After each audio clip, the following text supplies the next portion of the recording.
Bienvenue dans cette nouvelle édition du QG Week-end. Au sommaire, élection présidentielle en Mauritanie. Le vote a débuté ce samedi matin.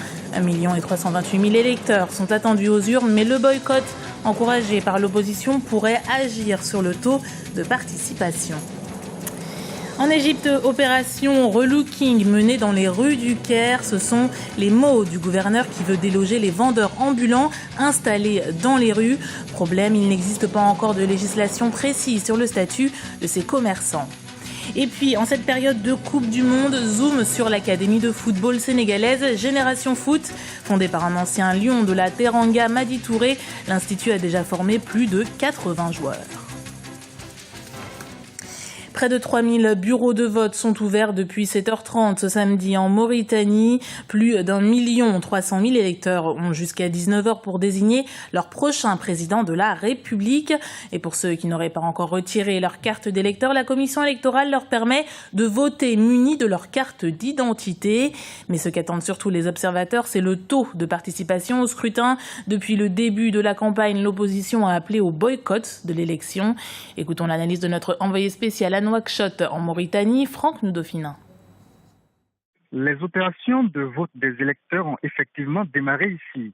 À Nouakchott, la capitale politique où nous sommes, nous avons pu remarquer l'ouverture de quelques bureaux de vote que nous avons sillonnés déjà à 7h GMT.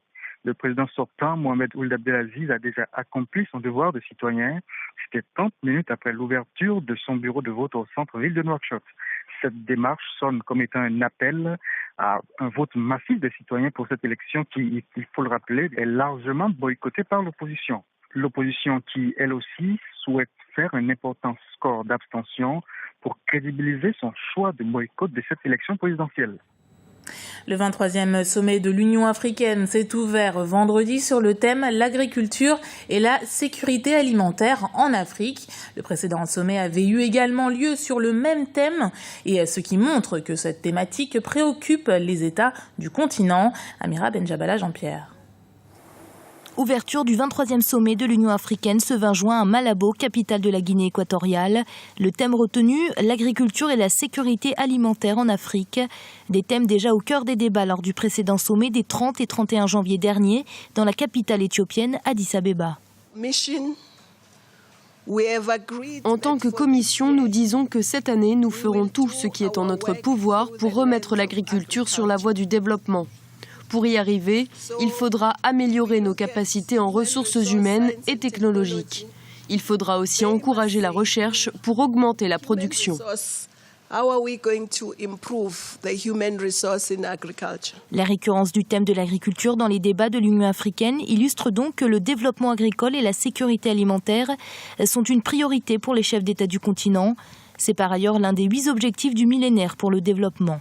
Beaucoup de pays ont privilégié les industries, les services, mais ils se rendent compte qu'il peut y avoir la famine dans certaines régions et aujourd'hui l'agriculture emploie beaucoup plus de 50% de la population, ce qui fait que c'est un bon retour le fait de penser à l'agriculture. Je pense que ce sommet va en parler, mais il y aura d'autres sommets parce que sans la force de l'agriculture africaine, il n'y aura pas de développement durable. Le continent dispose d'un fort potentiel agricole. Il s'agit donc de maximiser ce potentiel pour atteindre l'autosuffisance alimentaire.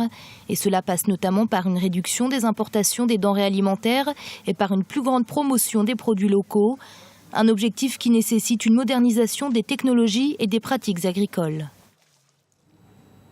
Microsoft s'installe durablement en Afrique. Jeudi, l'Office de la formation professionnelle et de la promotion du travail a contracté avec le géant américain un protocole d'accord à Casablanca, au Maroc. Le partenariat entend développer la formation des technologies de l'information et de la communication.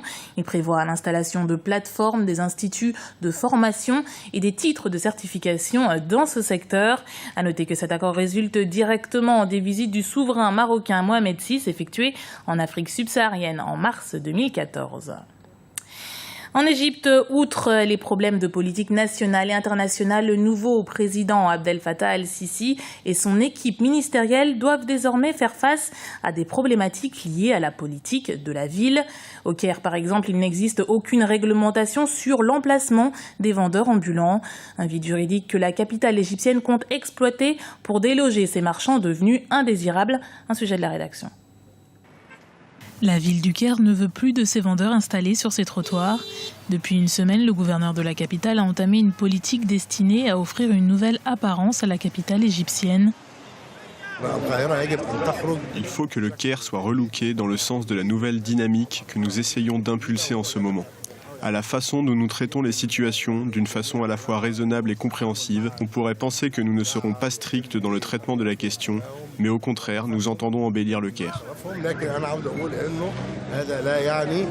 Pour les marchands dépossédés, cette activité est avant tout un moyen de subsister.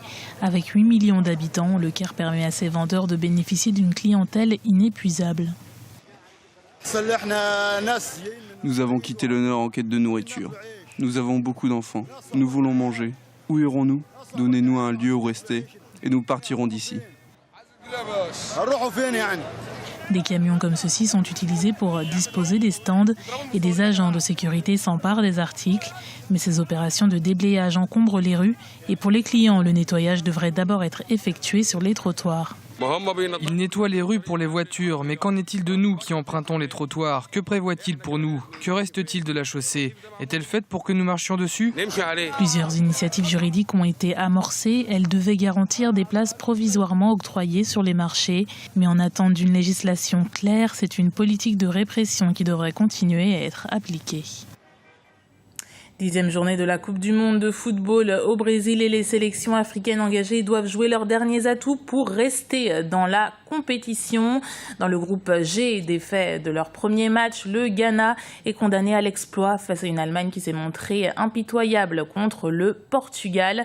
Rencontre prévue à 19h GMT. Un match suivi par le Nigeria-Bosnie dans le groupe F à 22h GMT. Une grande première pour les deux nations qui ne se sont jamais affrontées auparavant. Les Super Eagles, eux aussi, de haut mur après leur match nul face à l'Iran. Ils tenteront de mettre fin à la série des 9 défaites ou matchs nuls joués en phase finale de Coupe du Monde. Et puis dimanche, les Fennecs tenteront d'oublier leur défaite 2-1 face à la Belgique dans le groupe H. L'Algérie affrontera la Corée du Sud à partir de 19h GMT. Les Lions de la Teranga n'ont pas obtenu leur ticket pour le Mondial 2014, mais ils se souviennent encore de leur quart de finale lors de la Coupe du Monde 2002. Et pour réitérer ce genre d'exploit, Madi Touré, ancien joueur international, a fondé il y a près de 15 ans l'Académie Génération Foot. La structure accueille chaque année des footballeurs et des jeunes footballeurs et entraîneurs en devenir. Charles Jouvenel. Au Sénégal comme partout ailleurs, la Coupe du Monde attire tous les regards. L'occasion pour Madi Touré, ancien footballeur professionnel dont la carrière fut écourtée par une grave blessure, de mettre en valeur son académie du football. Fondée en 2000, l'Académie Génération Foot a déjà permis à plus de 80 joueurs de devenir professionnels pour des clubs d'Europe, d'Asie ou d'Afrique. Nous les prenons à 12 ans, donc à 18 ans, je me suis dit personnellement que le football, on doit commencer à bas âge comme l'école. Donc on sait très bien en partant à l'école c'est 7 ans. Et c'est temps de prendre un gamin, c'est un peu tôt, donc c'est pour ça que nous commençons. Le FC Metz, club français de football, a contribué à hauteur de 40% à Génération Foot. Cette participation leur permet d'avoir une position préférentielle pour mettre en valeur les jeunes joueurs qui sortent de l'académie. De quoi faire rêver un peu plus les jeunes footballeurs que l'universalité du football fait rêver. Le football est un sport important, c'est un sport qui est reconnu partout au monde, c'est un sport collectif. L'objectif de Madi Touré n'est pas que de former des joueurs pour leur permettre de devenir professionnels. L'avenir du football au Sénégal est un sujet capital à ses yeux. Ainsi, le niveau des entraîneurs ou celui de la sélection nationale sont des enjeux pour lesquels il s'investit. Nous avons aussi un programme de formation pour les entraîneurs africains. Parce que je me suis rendu compte que certains entraîneurs africains ne sont pas bien formés. Et avec notre académie, on va en dehors de la formation des jeunes, nous allons aussi faire la formation des cadres, des entraîneurs. L'équipe nationale du Sénégal, les Lions de la Teranga, sont actuellement classés 74e au classement FIFA. un classement indigne du rang d'un grand pays de football et que l'académie de Madi Touré pourrait faire évoluer dans le bon sens. C'était le journal de la rédaction. Merci de l'avoir suivi. Retrouvez dans un instant une nouvelle édition du QG Week-end sur Africa 24.